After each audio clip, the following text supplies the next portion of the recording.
ఇశ్రాయేలు 12 గోత్రాలు ఏమిటి? దేవుడు ఒకసారి అబ్రహాముకు వాగ్దానం చేశాడు. నేను నిన్ను గొప్ప జనంగా చేస్తాను మరియు నిన్ను ఆశీర్వదిస్తాను. నేను నీ నామమును గొప్పగా చేయుదును మరియు నీవు ఒక ఆశీర్వాదముగా నుందువు. ఆదికాండము 12వ అధ్యాయము 2వ వచనము. ఆ సమయములో అబ్రహాముకు పిల్లలు లేరు. అతని భార్య సారా గర్భవతి కాలేదు. కాని దేవుడు తన వాగ్దానమును నెరవేర్చెను. అబ్రహాము వృద్ధాప్యములో అతనికి సారా ఒక కుమారుణ్ణి కన్నది. అబ్రహాము వయస్సు 100 సంవత్సరాలు. తరువాత అతనికి ఇతర పిల్లలు కూడా పుట్టారు. కాని వారిలో ఒకరైన యాకోబు నుండి వచ్చిన 12 గోత్రాలు ఇస్సాకును వివాహం చేసుకున్నాయి. ఇస్సాకుకు 2 కుమారులు, లేయా మరియు రాహేలు, 2 సోదరీమణులు. పిల్లల విషయంలో ఆ సోదరీమణుల మధ్య పోటీ ఉండేది. సేవకులు లేయా మరియు రాహేలు యాకోబుకు తమ పిల్లలను కూడా ఇచ్చారు. ఇది అతనికి మరిన్ని పిల్లలను కనడానికే. ఈ 4 స్త్రీల నుండి 12 గోత్రాలు వచ్చాయి. ప్రతి ఒక్కరిని జనన క్రమంలో చూద్దాం. 1 రూబేను. అంటే ఇదిగో ఒక కుమారుడు. రూబేను తెగ మృత సముద్రానికి తూర్పున నివసించాడు. జ్యేష్ఠ కుమారుడిగా అతనికి అదనపు హోదాకు అర్హత ఉంది. కాని రూబేను తన తండ్రి ఉపపత్ని బిల్హాతో శయనించాడు. పాపం కారణంగా అతను తన జన్మ హక్కును కోల్పోయాడు. 2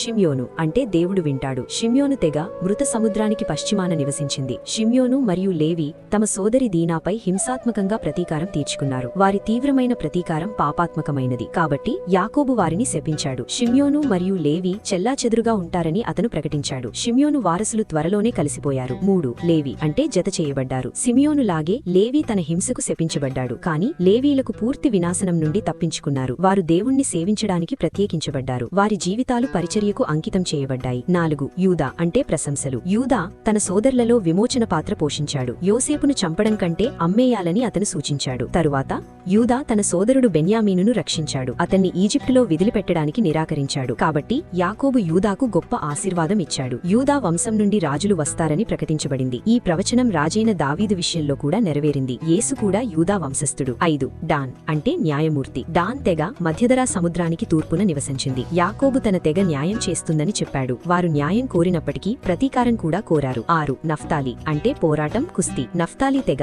గలీలయకు ఉత్తరాన నివసించింది. యాకోబు వారు స్వేచ్ఛ మరియు అందాన్ని ఉత్పత్తి చేస్తారని చెప్పాడు. నిజమే, వారి భూమి చాలా ఫలవంతమైనది. గాడ్. అంటే అదృష్టం. గాడ్ తెగ జోర్డాన్ నదికి తూర్పున నివసించింది. వారిపై తరచుగా శత్రువులు దాడి చేసేవారు. దాడి చేసినప్పుడు వారు తీవ్రంగా ప్రతిదాడి చేశారు. గాడ్ దృఢ సంకల్పం మరియు ధైర్యాన్ని సూచిస్తుంది. 8 ఆషేరు. అంటే సంతోషంగా ఉంది. ఆషేరు తెగ మధ్యధరా సముద్రానికి వాయువ్యంగా నివసించింది. వారి పంటలు మరియు ఆలివ్ నూనె సమృద్ధిగా ఉన్నాయి. ఆషేరు నుండి మహిళగా వచ్చారు. 9 ఇస్సాఖారు. అంటే జీతాలు. ఇస్సాఖారు తెగ గలీలయకు నైరుతి దిశగా నివసించింది. యాకోబు వారిని పడుకున్న బలమైన గాడిద అని పిలిచాడు. ఇది ఇస్సాఖారు పని కంటే విశ్రాంతిని విలువైనదిగా భావించాడని సూచిస్తుంది. 10 జెబులును. అంటే ఉన్నతమైనది. జెబులుని తెగ ఈశాన్య ఇజ్రాయెల్లో నివసించింది. వారి భూమి ఓడలకు ఓడరేవును అందించింది. 11 యోసేపు. అంటే దేవుడు ఇస్తాడు. యాకోబుకు ఇష్టమైన కుమారులు యోసేపు మరియు బెంజామిన్. కలల అర్థం చెప్పగలడు. అతను తన సోదరులకు ఒక కల గురించి చెప్పాడు. కలలో వారు చుట్టుముట్టి అతనికి నమస్కరించారు. ఒక కారవాన్ ఈజిప్టుకు వెళ్లినప్పుడు సోదరులు యోసేపును బానిసత్వానికి అమ్మేశారు. యోసేపు చనిపోయాడని వారు యాకోబుకు చెప్పారు. కాని చివరికి యోసేపు ఈజిప్టుకు విజియర్ అయ్యాడు. 12